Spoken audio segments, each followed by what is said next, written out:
नमस्कार मंडळी, तुम्हा सर्वांचं रेश्मा एनपी ब्लॉग्स म्हणजेच रेश्मा नांगरे पाटीलच्या या मराठी चॅनल मध्ये मनापासून खूप खूप स्वागत आहे।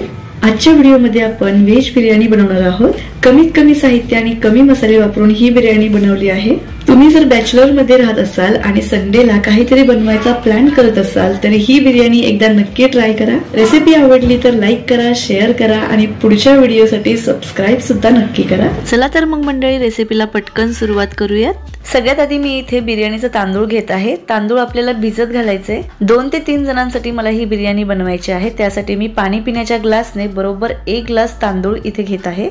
बिर्याणीचं तांदूळ अगदी ब्रँडेड महागडं नसलं तरी हरकत नाही। तुमच्या इथे जवळपास किराणाच्या दुकानात जर उत्तम क्वालिटीचं सुट्ट बिर्याणीचं तांदूळ मिळत असेल तर ते तुम्ही घेऊ शकता।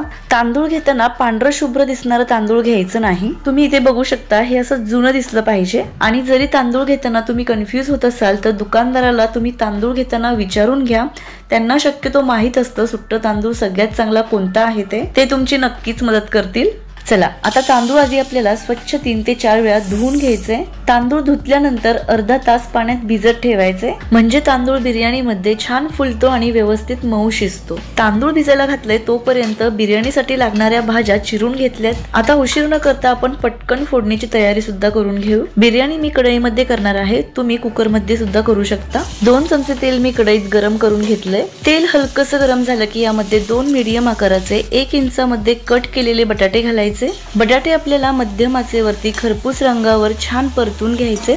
असं परतून घेतल्यामुळे ना बिर्याणीमध्ये बटाटा व्यवस्थित शिजतो आणि चवीला सुद्धा छान लागतो। चला आता याला एका ताटात काढून घेऊयात। लागलीच आपण यातच इतर भाज्या सुद्धा परतून घेणार आहोत। इथे मी माझ्या आवडीप्रमाणे भाज्या घेतलेल्या आहेत, तुम्ही तुमच्या आवडीनुसार घेतल्या तरी चालेल। इथे मी वाटाणा, फ्रेंच बीन्स आणि गाजर घेतले। यांचं प्रमाण देखील तुम्ही तुमच्या आवडीनुसार घेऊ शकता। आता या भाज्या सुद्धा मी 3 ते 4 मिनिटे मध्यम आचेवर छान परतून घेणार आहे। एकेकाला सवय असते बघा न आवडत्या भाज्या ताटातून बाहेर काढायच्या, त्यामुळे बिर्याणी करताना तुम्ही जर भाज्या अशा परतून घेतल्या ना तर यांना चव छान येते आणि सगळेजण आवडीने खातील सुद्धा। चला भाज्या परतून झाल्यात, आता याला सुद्धा आपण ताटामध्ये काढून घेऊयात। याच कढईत मी आणखी 2 चमचे तेल घेत आहे। आता माझ्याकडे जो हा तेलाचा चमचा आहे तो 1 चमचा म्हणजे 1 टेबलस्पून इतका भरतो। सुरुवातीपासून आतापर्यंत आपण एकूण 4 टेबलस्पून तेलाचा वापर केलाय आणि शेवटी 1 टेबलस्पून तूप मी इथे घेतले। तुम्ही हवं तर अर्ध तूप अर्ध तेल घेऊ शकता किंवा संपूर्ण तूप सुद्धा वापरू शकता। आता काही खडे मसाले आपल्याला घालायचे आहेत। यात 1 टीस्पून जिरे, 4 ते 5 लवंग, 4-5 मिरे,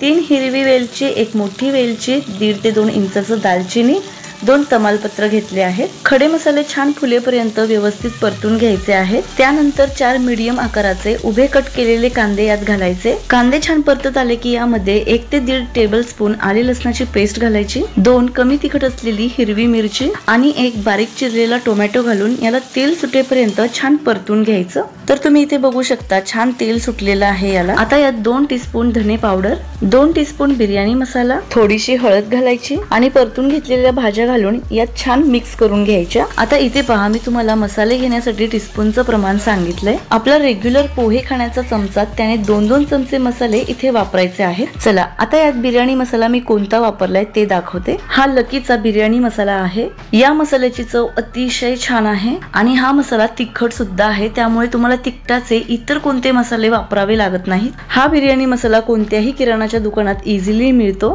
तर नक्की एकदा हा मसाला तुम्ही वापरून बघा।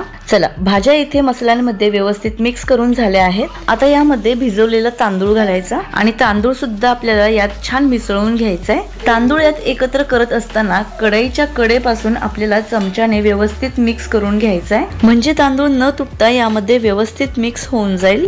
चला तांदूळ व्यवस्थित मिक्स करून झाले। आता यात घालायचं आहे गरम पाणी। 1 ग्लास तांदूळ घेतलं होतं त्यासाठी 2 ग्लास गरम पाणी इथे आपल्याला वापरायचं आहे, म्हणजेच जितकं तांदूळ असेल त्याच्या दुप्पट पाणी आपल्याला इथे वापरायचं आहे। बिर्याणी तांदूळ वापरताना एक गोष्ट नेहमी लक्षात ठेवायची की जितकं तांदूळ असेल त्याच्या दुप्पट पाणी वापरावं, म्हणजे बिर्याणी किंवा प्लेन राईस असेल तो परफेक्ट तयार होतो।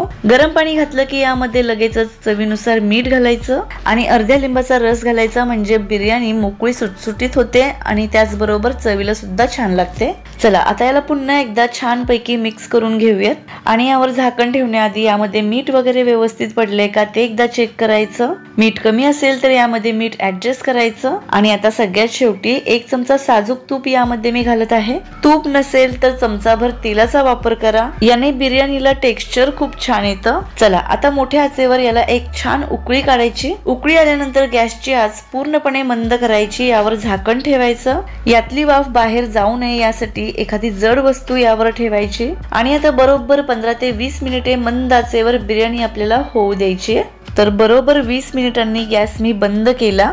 गॅस बंद केल्या केल्या झाकण याचं लगेच काढायचं नाही. आणखी 10-15 मिनिटे झाकण यावर असंच ठेवायचं. बिर्याणी व्यवस्थित सेट झाली आणि यातील वाफ कमी झाली की मग यावरचं झाकण काढायचं. ही व्हेज बिर्याणी तुम्ही अशी सुद्धा सर्व करू शकता, मस्त लागते. पण मी देणार आहे इथे कोळशाचा स्मोक, यामुळे आपल्या बिर्याणीची चव दुपटीने वाढणार आहे. खूपच सोपं आहे. कोळसा आधी गॅसवर गरम करून घ्यायचा. छोटीशी प्लेट किंवा वाटी बिर्याणीवर ठेवायची. प्लेट मध्ये लालसर झालेला कोळसा ठेवायचा आणि त्यावरती 1 चमचा साजूक तूप घालायचं. यावर झाकण ठेवून 4-5 मिनिटे मस्त स्मोक द्यायचा. तयार झाली आहे आपली साध्या सोप्या पद्धतीने कमीत कमी मसाले वापरून चमचमीत मस्त पैकी व्हेज बिर्याणी. छान सुटसुटीत आणि मोकळी झाली आहे बिर्याणी. तुम्ही बघू शकता बिर्याणीला फोडणी दिल्यापासून घरभर सुगंध पसरलाय. परत परत बनवून खायची इच्छा होईल अशी या बिर्याणीची चव होते. भाजी भाकरी बनवायचा कंटाळा आला असेल तर अतिशय साधा सोपा पर्याय आहे हा. तुम्हाला जर मंडळी ही रेसिपी थोडी जरी आवडली असेल ना तर तुमचा एक महत्त्वाचा लाईक नक्की करा.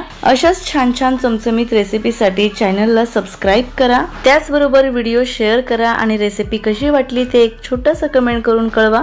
लवकरच भेटूयात अशाच छान चमचमीत रेसिपी सोबत. तोपर्यंत धन्यवाद.